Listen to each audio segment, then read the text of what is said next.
Olá! Vamos dar início ao 6º workshop da Rede Bionorte Semana de Química. Eu sou a professora Sheila Susan, da Universidade Federal do Amapá, e eu faço parte do colegiado da Rede Bionorte aqui no Polo Amapá. Bom, o tema do seminário que eu vou apresentar é a Química dos Produtos Naturais, uma breve contextualização, tá ok? No decorrer vai ter um certo período de tempo, aí alguns slides, que eu vou falar um pouco mais direcionado a plantas medicinais, mas a gente já pode extrapolar para todos os produtos naturais.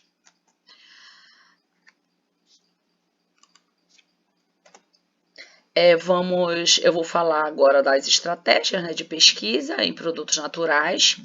A gente pode fazer a busca desses produtos naturais de forma aleatória, ou seja, sem nenhum critério para realizar a pesquisa desse produto natural.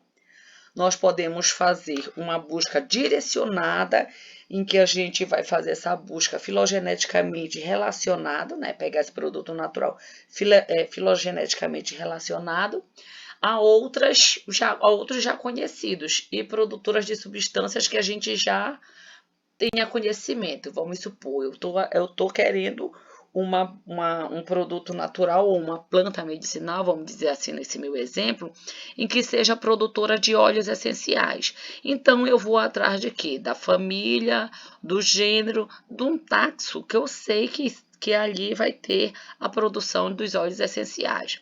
E posso também relacionar isso para qualquer outra substância. Ou a terceira forma de busca, que eu apresento aqui para vocês, é uma busca racional, em que eu vou pegar um produto natural já utilizado, por populações locais na medicina tradicional. Então, eu já vou algo já mais direcionado. Então, já seria uma busca em que eu já tenha pelo menos um direcionamento por meio das populações locais. Como eu falei lá no início, que a gente vai dar uma certa abordagem, um aprofundamento maior em plantas medicinais. Então, nada mais do que eu dar um conceito de etnobotânica, que é a ciência que estuda a interação entre as plantas e as pessoas, tá? Que estuda essa interação e que permite o conhecimento e práticas das populações locais, apresentando um papel preponderante na procura de soluções de problemas locais, regionais, nacionais e até mesmo internacional. Ou seja, ela faz esse estudo. Então, é mais a busca por meio da etnobotânica, a gente verifica que é uma busca racional. A metodologia ela deve envolver algumas técnicas, uma técnica qualitativa e uma quantitativa. A quantitativa envolve o uso de plantas e no caso aqui que estou continuando na etnobotânica, e os significados atribuídos a tais usos. Então a gente vai procurar o significado de tais usos, levando em conta a visão médica do grupo em toda a sua dimensão simbólica ligada ao universo mitológico, que a envolve, de onde se denota seu caráter subjetivo, ou seja, eles sempre fazem o uso de plantas medicinais por meio utilizando alguma simbologia mística e religiosa. Então, a etnografia ela é caracterizada pela presença do pesquisador em campo para ajudar o outro enquanto estranho. Então, a gente vai realmente fazer esse estudo com essa ajuda desses grupos. Tá? A técnica quantitativa é a importância que hoje se dá à etnobotânica. Através dessa técnica será possível se obter dados estatísticos. Porém, quantificar não basta para se entender os significados culturais embutidos nos fatos observados, devendo, pois, a técnica quantitativa andar lado a lado da técnica qualitativa, porque a gente precisa realmente fazer com que as duas possam nos dar um resultado bem mais sólido. Então, que informações sobre plantas medicinais a gente deve coletar? por meio da etnobotânica, né? Para que se possa escolher espécies com potencial para desenvolvimento, é necessário pesquisar as plantas, de preferência em seu ambiente nativo. Então, a gente precisa fazer realmente a pesquisa no ambiente nativo da planta. Para que isso não possa esquecer das informações referentes ao uso, tá? Incluindo a parte usada, o modo de preparo, a forma de uso e para que ela é usada. Então, a gente precisa ter todas essas informações.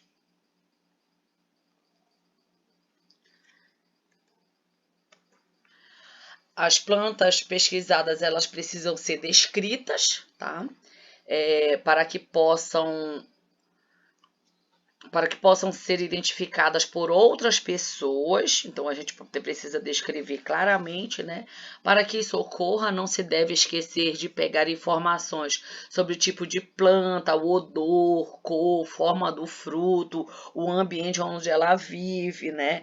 O tipo de solo. Todas essas informações são importantes. Atualmente, a gente consegue, né, fazer uma filmagem, tirar fotos, tá? Pegar relatos da população, tá?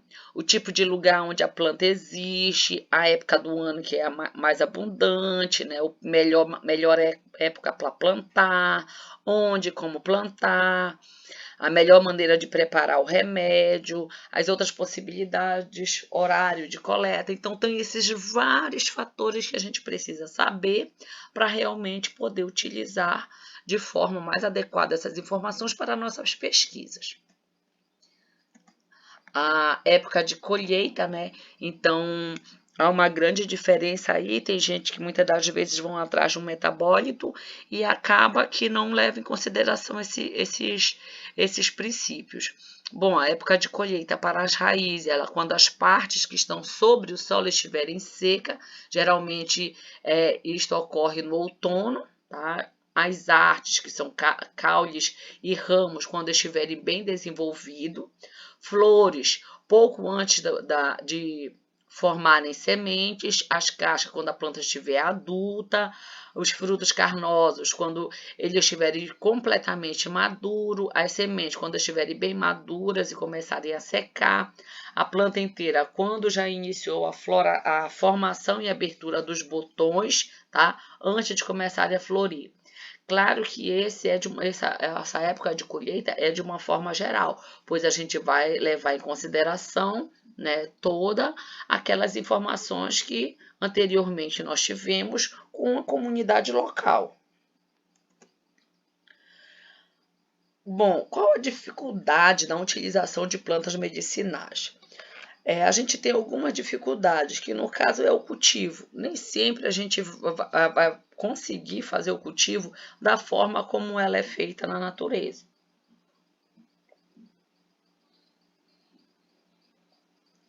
O modo de preparo e a forma de uso. A gente precisa fazer da forma como ela é realmente utilizada pelas populações tradicionais, né? Então, nós temos que levar em consideração a dosagem, a concentração, ou seja, né, a gente precisa, se eles falam que a gente precisa utilizar X quantidade de material, né, para uma quantidade X de água, então a gente vai ter que realmente utilizar da forma como é preconizado por eles. E a gente precisa fazer a identificação. Essa é uma das principais dificuldades que há. Pois uma única espécie ela pode apresentar vários nomes vernaculares, que são os ditos nomes populares, né? E para uma mesma espécie, que no caso a gente precisa fazer a identificação dela para dar um nome científico. Isso se é realizado por meio de profissional da área. Cuidados no uso de plantas medicinais. Bom, o uso desses remédios ele é feitos com as plantas, ela envolve a coleta adequada, a quantidade, o modo de preparo e a via de administração mais apropriada para a doença que se queira curar. Porque não é porque é natural, né? A gente não vai fazer mal, pode fazer mal. Então a gente precisa levar em consideração todos esses cuidados. Que parte da planta é utilizada como remédio, né? Então a gente precisa saber se é utilizada a folha, a raiz, flor, semente, caule, fruto. Qual dessas partes realmente é que está sendo utilizada? Para a gente não correr no erro de repente pegar uma parte e a concentração do metabólito está em outra. Vamos supor, no tabaco, elas são as substâncias do tabaco, da planta, elas são sintetizadas na raiz e posteriormente são translocadas para a folha. Então, dependendo do tempo de maturação, é que a gente vai poder utilizar as folhas, tá? Como coletar a parte da planta usada, a gente precisa ter isso em mente, como preparar o remédio, que quantidade da planta é usada, se é uma folha, uma colher, certo? São 2 folhas, tá? Como cuidar da planta antes de usar, se a gente vai lavar, se a gente vai cortar, se a gente vai picar, se for casca, se a gente precisa tirar aquela partezinha de fora, tá? Ficar só realmente com a entrecasca. Em que quantidade misturar na preparação? Se a gente vai utilizar água, se nós vamos utilizar álcool. Que quantidade do remédio deve ser usada e quantas vezes ao dia, né? Então a gente precisa realmente ter esses relatos. E por quanto tempo usar o remédio? É importante usar as plantas, de maneira correta, ou isso pode significar que a receita não vá funcionar, tá? Ou que é mais grave, que pode vir fazer mal para quem for utilizar. Então tem que levar em consideração todos esses pequenos detalhes, que na verdade não são tão pequenos assim. Bom, vou dar um exemplo de uma receita popular, né? Então aqui a gente vai fazer um preparo, né? O preparado serve para combater vermes, no caso lombrigueiro, que é o nome que fala, tá? Para essa espécie. No primeiro dia de lua cheia, nos meses sem R, colocar 3 ramos do tamanho de um palmo da erva de Santa Maria ou mastruz e lavar na bica, rezando um Pai Nosso e 3 Ave-Marias. Na tigela de louça, macetar com um pouco de água de moringa. Colocar a tigela no telhado, coberta com um pano branco. No dia seguinte, coar num pano limpo e misturar na xícara de leite da criança. Repetir 7 dias e, no 8º dia, dar limonada purgativa. Quando a lua ficar cheia de novo, repetir tudo igual. Ou seja, essa é a receita uma receita popular que deram para combater vermes. Bom, vamos verificar o significado, né? A importância da medicina popular já no contexto da fitoterapia. Vamos ver o significado de cada passo que ele deu. Meses com R são os meses de incidência de alguns vermes, tá? 3 ramos do tamanho de um palmo. Esses 3 ramos vão ser a dose. Lavar na bica, ou seja, com água limpa. Um Pai Nosso e 3 Ave-Marias. Tempo de limpeza na água. Água de moringa e tigela no telhado. Os princípios ativos passam para a água e as substâncias tóxicas, que são voláteis, evaporam. O leite proporciona melhor solubilidade do princípio ativo e facilita a ingestão.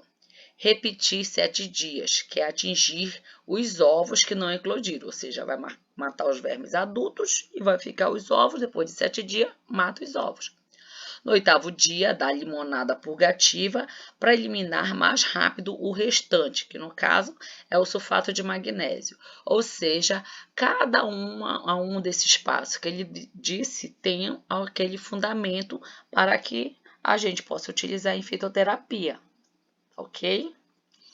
Bom, dando continuidade, essa daqui é Chenopódio ambrosioide, tá? Que é a erva de Santa Maria, tá? Ela é muito utilizada para pancadas, contusões, fraturas, matar verme, gripe, bronquite. As atividades dela já comprovadas são vermífugo e antimicrobiano. Mas temos que ter cuidado porque ela é considerada uma planta tóxica. Então tem que utilizar na menor, nessas proporções que é indicada, né? Não vamos fazer uma proporção maior, visto que trata-se de uma planta tóxica. O princípio ativo dela são os óleos essenciais, né? Que é o que vai estar presente o ascaridol. Bom, então o que vem a ser a planta medicinal? É um recurso natural, uma fonte da biodiversidade vegetal, é aquela que contém um ou mais de um princípio ativo, ou seja, que são compostos químicos sintetizados pela planta e que podem provocar reações no organismo. E muitas das vezes essas reações são benéficas e conferindo-lhe atividade terapêutica, né?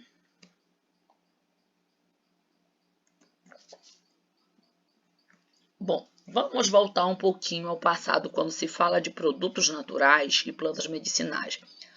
A utilização de plantas medicinais, produtos naturais, de forma geral, ele remonta desde o início da civilização, tá? Então, o homem sempre buscou utilizar da natureza as fontes dos produtos os produtos naturais, né, como fonte de alimento, e posteriormente foi utilizado para fim terapêutico.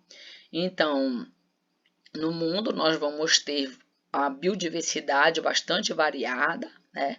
Que a gente, nas regiões temperadas, nós vamos ter os climas, né? A diferença dos climas. Aqui na nossa região nós temos, aqui em Macapá, no caso, onde no estado do Amapá, nós temos o período de sol e chuva, nós não temos primavera, verão, outono e inverno, tá? E cada um desses períodos aí, das 4 estações, a gente vai ver o princípio ativo presente nesses produtos naturais de formas diferentes, tá? No Brasil, nós temos uma região que é uma região tropical, onde nós vamos ter uma abundância de plantas, tá? Na nossa biodiversidade. A gente, logo no início da civilização, né, já que nós estamos voltando ao passado, muitas dessas plantas sempre foram utilizadas associando-as a rituais místicos e religiosos. O homem ele foi utilizando a natureza por meio da observação, então eles realmente foram atrás de alimentos e a partir daí, observando o que os animais faziam, né, com as plantas medicinais, eles passaram a utilizar também para tratamento das enfermidades. Então, foi primeiro para atrás de alimento, ou utiliza o produto da biodiversidade para outras funções, também para abrigo, vestimentas, como artes, nos rituais místico-religiosos. A gente sabe que nós temos algumas plantas que são utilizadas como veneno, né?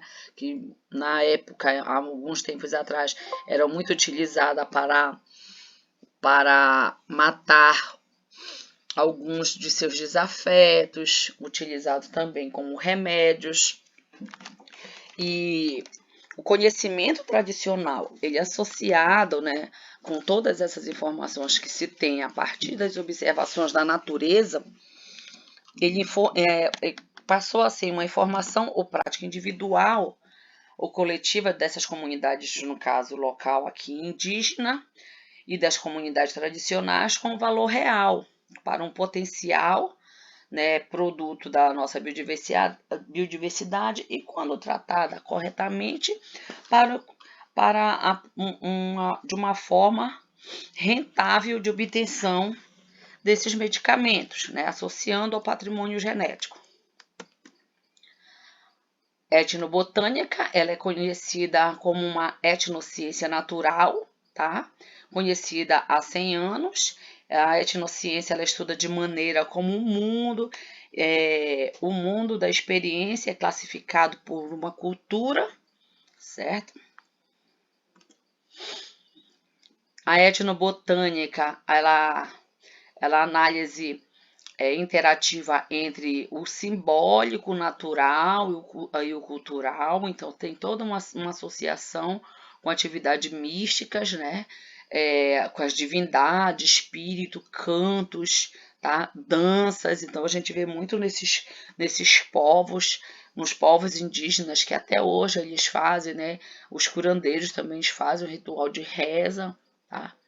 Alguns mateiros eles comentam, tal planta só pode ser colhida antes do sol nascer, pois se não for assim, o remédio não terá efeito. Ou seja, eles já por meio de observação já começaram a ver que tem o horário de coleta onde, claro, o princípio ativo vai estar mais concentrado, né, que já é antes do sol nascer, ou seja, não, se tiver com um período de muita radiação solar, pode ter o nível desse princípio ativo em baixas concentrações.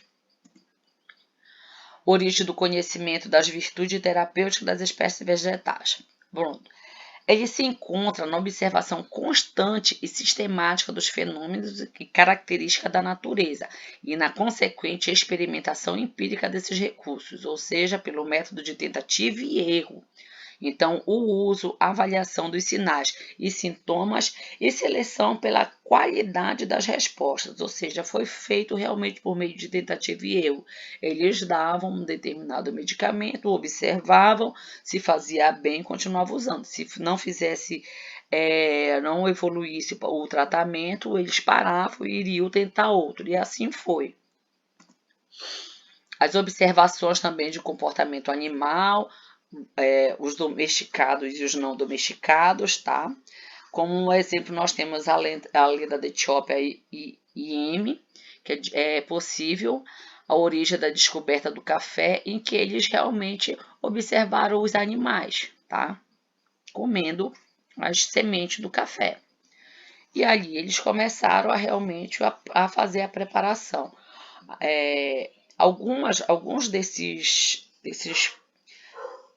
produtos que eram utilizados por meio de observação na natureza. Eles passaram a utilizar, alguns eles em termos de querer conservar, eles começaram a colocar sal, a cozinhar, a fazer alguns defumados, para realmente aumentar a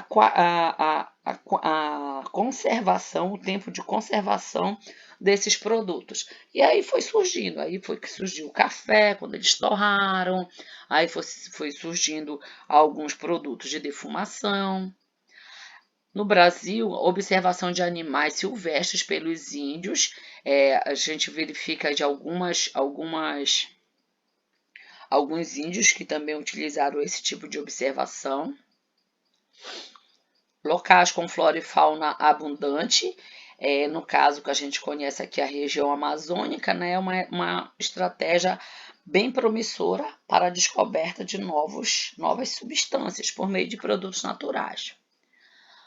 Bom, nós temos a teoria das assinaturas atribuídas a Paracelso, que, segundo relatos históricos, seria a principal técnica utilizada pelo homem para selecionar as plantas. Tudo que a natureza cria recebe a imagem da virtude que ela pretende esconder. A leitura atenta dos sinais e segredo através de sua morfologia, habitat e outros revelaria a atividade terapêutica que a espécie possui. Então, é sempre associado, né, nessas assinaturas, né, em que uma planta que tivesse um formato de coração, provavelmente a atividade dela seria para o coração, algum problema cardíaco, umas nozes com aparência de um cérebro seria para algum tratamento na cabeça, no cérebro. E assim eles passaram a fazer isso. Nós temos também a casca do salgueiro, Salix alba, que é uma planta de locais úmidos que mantém a integridade graças à presença da casca. O uso é como antiemético, antimalárico, estados gripais. Da casca foi-se isolado o ácido salicílico, que como ele apresentava uma certa toxicidade para o estômago, né, um produto ácido, então foi feito uma síntese de acetilação, a função álcool do ácido, do ácido salicílico, que nós temos um anel aromático com uma função de ácido carboxílico e outra de álcool, então aquele álcool houve uma reação de acetilação e foi produzido o que hoje a gente conhece, o ácido acetil salicílico, o nosso AS. Foi a partir dessa espécie. Outras formas de descobertas, que é a observação de plantas em práticas. Usos de amuletos, cura por meio de orações e benzimentos, em rituais africanos, indígenas e outros. Então, a gente sempre vê, né, muitos idosos ainda hoje, principalmente em nossa região, utilizarem plantas em atividades como os benzimentos. A arte dos benzedouros, curandeiros e xamãs, herdada dos magos e feiticeiros de outrora, pode ser vista hoje, em tese, nos laboratórios científicos, os quais passaram a avaliar experimentalmente a veracidade dessas informações, tendo em vista a descoberta de novos medicamentos com base justamente nos conhecimentos que foram adquiridos durante milhares de anos e repassado de geração em geração por aqueles que são os ancestrais da ciência moderna. Ou seja, essas experiências, essas plantas que são utilizadas pelos benzedores e curandeiros, xamãs, hoje a gente pega essas informações, muitos pegam essas informações e vão realmente verificar e comprovar isso em laboratório. Alguns exemplos, né, no Egito, né, o papiro, nós temos o papiro de Eblis, alguns exemplos desses relatos de anos atrás, dos nossos antepassados. O papiro de Eblis tem 200 metros, cerca de 200 metros, com 800 receitas e 700 drogas, né, como babosa, absinto, hortelã, mirra, cânhamo, ricino, ópio e assim vai. Na Suméria, atualmente conhecida como Iraque, né, o primeiro sistema de escrita foi chamado de cuneiforme, em que eles receitavam cerveja para a cura de diversos males. Nós temos os dois exemplos, né? A placa de argila da Mesopotâmia, antes de 300 a.C., e o papiro de Eblis, na época em 1550 a.C. Já no Império Romano, em Roma importava canela, gengibre, mirra, semente de linho, mel e corantes, especiarias da África, da Espanha e do Oriente Médio. Ervas eram muito utilizadas como dieta, medicamento, na cirurgia, na culinária e para se livrar de inimigos. Tá? Então, muito desses, principalmente as plantas tóxicas, no Império Romano era muito utilizado como um veneno para matar os seus inimigos. No século I a.C., Dioscórides, né, que é conhecido como pai da farmacognosia, ele escreve a de planta médica, que foi considerada como a primeira farmacopeia. Tá? Na China, também há 3.000 anos antes de Cristo, já o ginseng já curava a todos, era a cura para todos os males. Também havia cânfora, papoula e outras substâncias também que já eram utilizadas na China.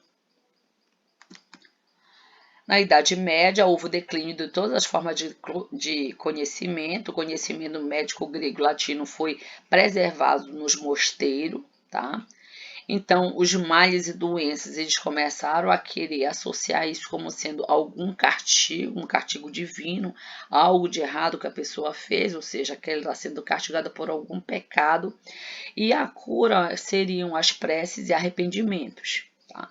Os bruxos, eles passaram a ser os herdeiros das antigas lições sobre as propriedades das plantas medicinais, das plantas e os produtos naturais de forma geral, tá? Então, eles eram muito procurados para aborto, amor, envenenamento. Então, há registro desses documentos de forma de tortura também, certo? Então, defesas contra as bruxarias eram as próprias plantas, então os bruxos poderiam utilizar como uma forma de de dar alguma lição, né, em uma determinada pessoa, e para se defender utilizava muitas plantas, onde até hoje a gente tem muitas pessoas que ainda utilizam as chamadas plantas místicas, né? Então tem vários nomes de plantas que tem agora nome de santo, né, ou com mártires. Nós temos espada de São Jorge, né? Alguns nomes de planta ainda dá presente esses nomes. Bom, um exemplo da história, tá? Na Inglaterra, em 1775. No ano de 1775, indaguei a mim mesmo sobre uma resposta familiar para a cura da hidropisia. Me disseram que a receita era mantida em segredo por uma velha senhora em Shropshire, que várias vezes curou pessoas as quais não o foram por práticos. Esse medicamento era composto de 20 ou mais diferentes ervas, mas não foi difícil perceber através de uma conversa com um bom observador que a planta mais ativa não poderia ser outra senão a dedaleira. Então, este é um clássico da literatura médica, certo? Que, no caso, é a Digitalis purpúrea, conhecida como dedaleira ou dedo de dama, que os seus experimentos clínicos com esses preparados são descritos em um livro na forma de 163 estudos de caso, certo? Então, é uma planta considerada uma planta tóxica, tá? Onde está o saber associado ao uso de plantas com compostos bioativos? Bom, em países em desenvolvimento é muito utilizado ainda plantas e produtos naturais de forma geral, né, como para tratamento das suas enfermidades, onde as etnias minoritárias desses países, elas apresentam já uma maior informação, porque os remédios atualmente são considerados caros, né, e de pouco acesso para essas populações. Então, no Brasil, quem são? São as populações tradicionais, né? E as populações indígenas. As populações tradicionais indígenas e as não indígenas, que são caiçás, os caboclos, ribeirinho, as populações tradicionais rurais, babuceiros, seringueiros, e aí vai. E também por intermédio de quem? Dos xamãs, dos pajés, rezedores, benzedores, das parteiros, curandeiros, os par de santo. Então, a gente vê muitas dessas informações dos usos de produtos naturais para com essas populações tradicionais indígenas e não indígenas. Xamanismo e pagelança e misticismo. Bom, como eu já havia falado, sempre que uma pessoa está doente, o que está acontecendo? Ela está sobre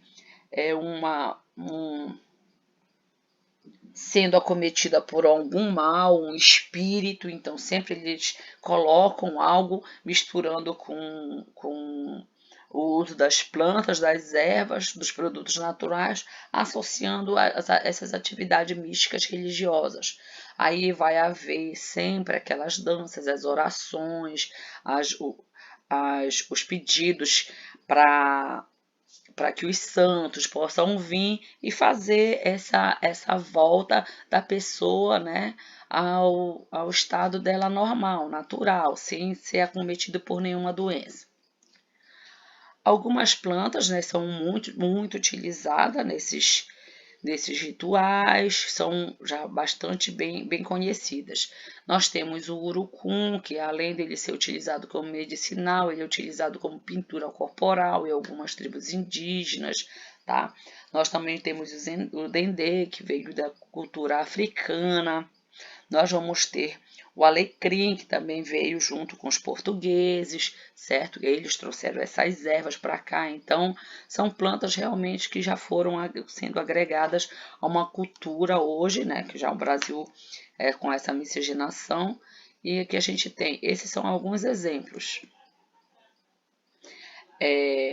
Nós temos um exemplo de uma planta realmente nossa, né, que no caso aqui é a castanha do Pará ou castanha do Brasil, que as sementes elas são muito utilizadas para tratamento da anemia, mancha na pele, pele ressecada, cabelos quebradiço, certo? A casca com males do fígado, infusão das sementes com problemas estomacais. Então, ela é bastante difundida na nossa região e ela é muito utilizada, tá?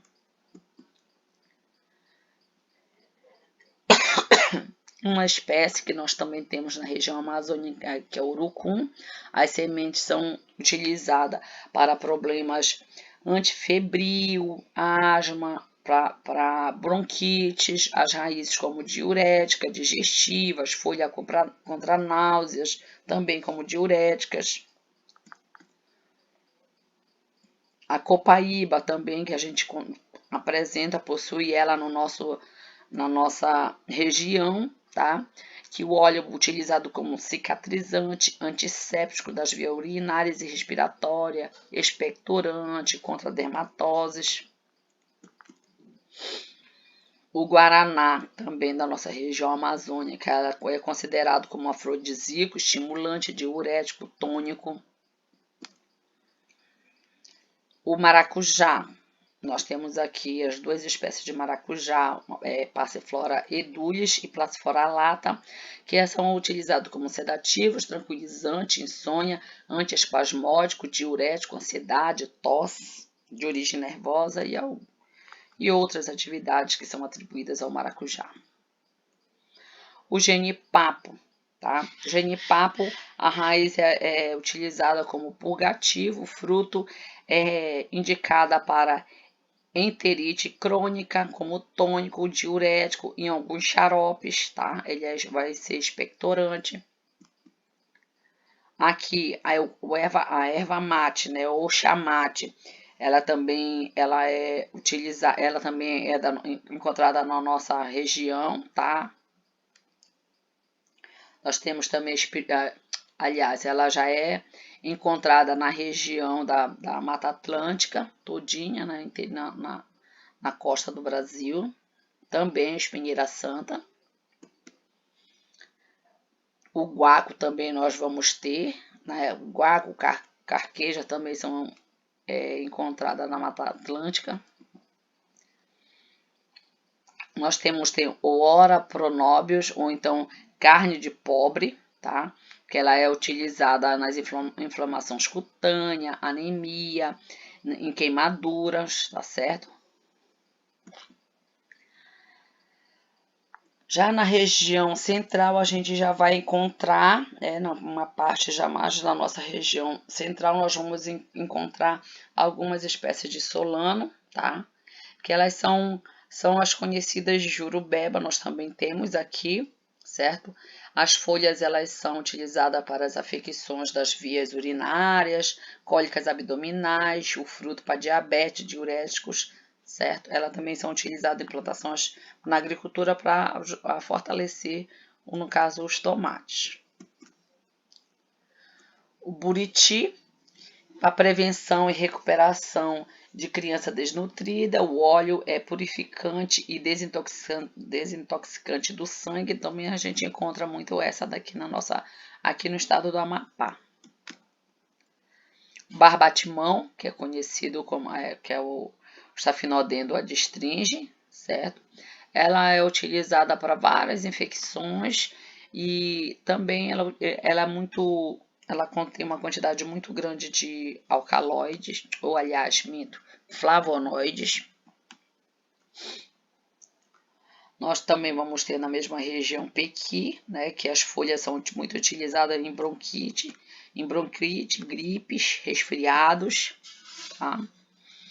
Nós vamos ter ali na região já agora do Nordeste, a gente vai ter o raspa de joá ou juazeiro, né? Que é muito utilizada para sabão, para tratamento de caspa, tá? As cascas e as folhas são como tônico capilar, amacia e clareia a pele.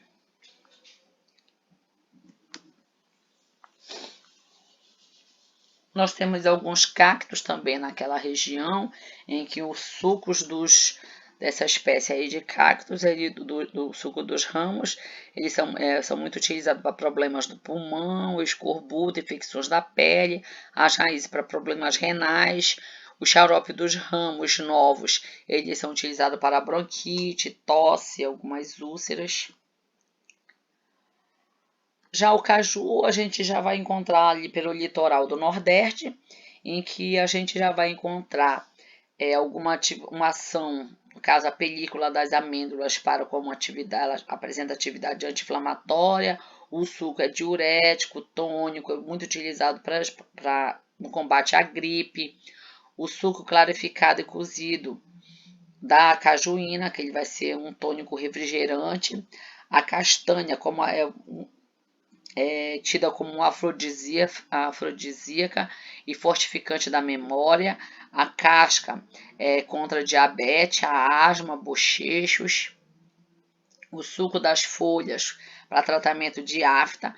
O óleo das cascas da amêndoa, o uso para externo em verrugas, calos. Fabricação, muito utilizado também para fabricação de vernizes. Tá? Pitanga. O fruto e as folhas são utilizadas como verbrífugas, aromáticas, para bronquite, tosse. Bom, o que tem nesses produtos naturais, nessas plantas medicinais que eu mostrei ao longo do Brasil, que tem todas essas atividades? Essas substâncias que a gente tem nessas plantas, elas produzem mais de 200 mil compostos, tá? Muitos desses são utilizados pela planta como substâncias químicas para a sua própria defesa. E essas substâncias que são produzidas são chamados de fitoquímicos, tá? São as classes de fitoquímicos que vão apresentar essa atividade para a gente. Essas substâncias, elas vêm do metabolismo da planta. O metabolismo da planta de qualquer outro ser vivo. Não vou especificar aqui apenas em termos das plantas. Esse metabolismo, vamos supor, do ser vivo, é dividido em dois, metabolismo primário e metabolismo secundário. O metabolismo primário, ele é de distribuição ampla. Por quê? Porque ele é essencial para o funcionamento da célula, ou seja, aquele metabolismo que vai produzir aquelas substâncias que são os metabólitos, que são essencial para a sobrevida da célula, que são os açúcares, os aminoácidos, os ácidos graxos, certo? Em que os açúcares vão dar origem aos carboidratos, os aminoácidos às proteínas, os ácidos graxos aos lipídios, que vão fazer, no exemplo, os lipídios vão fazer as estruturas de membrana, tá certo? Vão fazer parte disso. Então, ele é universal, é comum a todos os seres vivos. Já o metabolismo secundário não, é de distribuição restrita. Ele é característico de um determinado taxon, tá? Então, as vias elas podem ser ativadas por um estado particular do desenvolvimento ou durante um processo de estresse. Ou seja, a planta foi, nesse exemplo que eu estou dando, determinada planta, sofreu algum estresse ou então aquele metabolismo foi ativado por algum outro estado, uma radiação solar, uma chuva. Então, alguma coisa fez com que houvesse a produção daquela substância. E essa substância que é produzida é característica para cada taxon. Esses vão dar origem aos metabólitos secundários, que são os alcaloides, flavonoides, terpenos. Então, se umas plantas da família Asterácea, uma Lamiácea, elas são produtoras de óleos essenciais, esses óleos essenciais são metabólitos secundários. Não necessariamente ela vai produzir os alcaloides, tá? Ela vai produzir substância das classes dos terpenos. Então, é restrito àquela família, ela não vai produzir outras que já são mais presentes em outras famílias. Então, aqui nós temos o metabolismo, tá, da planta, metabolismo secundário, em que Não há distinção onde termina, onde começa o metabolismo primário e secundário, é muito difícil, e ele vai produzir aí a biossíntese da planta, essas substâncias, que são os metabólitos secundários, como marina, fenilpropanoide, flavonoides, lignanas, xantonas, terpenos, tá?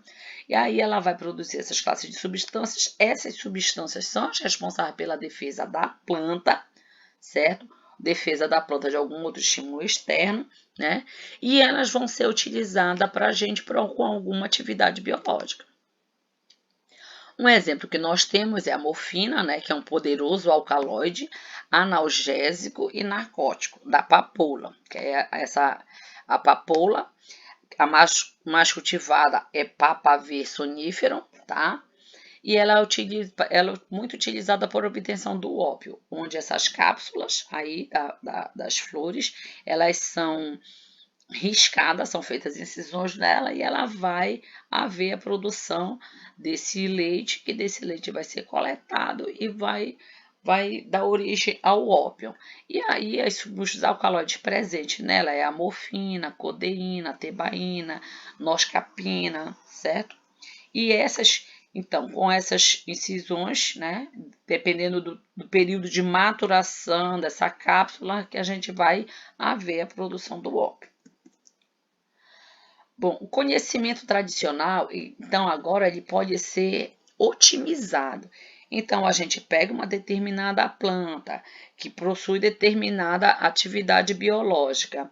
E aí, o que é que nós temos lá? Quais são os metabólitos que aquela planta está produzindo que nós temos alguma atividade biológica? Então, a partir de vários estudos que hoje nós temos, que nós podemos otimizar a identificação dessas substâncias e no caso, fazer com que seja promissora para uma produção de um medicamento, qualquer outro produto. Tá? Aqui nós vou apresentar para vocês um trabalho que a gente desenvolve com óleos essenciais. Esse daqui é a Lantus suaveolens, em que a gente desenvolveu uma nanoemulsão a partir do óleo essencial dessa espécie e nós verificamos se ela tinha toxicidade de organismos não alvo, né? Isso daqui foi um trabalho de uma aluna, tá? A gente conseguiu identificar várias substâncias, vários metabólitos secundários nos óleos essenciais dessa espécie, né, que apresenta atividade biológica, e com isso a gente verificou e realizou a produção, fez um produto um produto biotecnológico. Tá? E esse produto biotecnológico, nós fizemos alguns testes com atividade inseticida e depois nós fizemos os testes de toxicidade, porque não adianta apenas nós termos uma planta que é promissora para uma determinada atividade biológica e ela ser tóxica para o homem, então a gente precisa fazer, e a gente conseguiu chegar ao produto e a obtenção, no caso aqui, da publicação dos resultados. Essa daqui é a equipe do laboratório para esta revista aqui. Então, era isso que eu tinha para apresentar para vocês. O meu muito obrigada, ok? E este aí é o e-mail, caso alguém queira entrar em contato para tirar uma dúvida, visto que a apresentação foi um pouco bem mais enxuta, porque essa parte de produtos naturais, plantas medicinais é bastante ampla. Muito obrigada e um bom estudo a todos.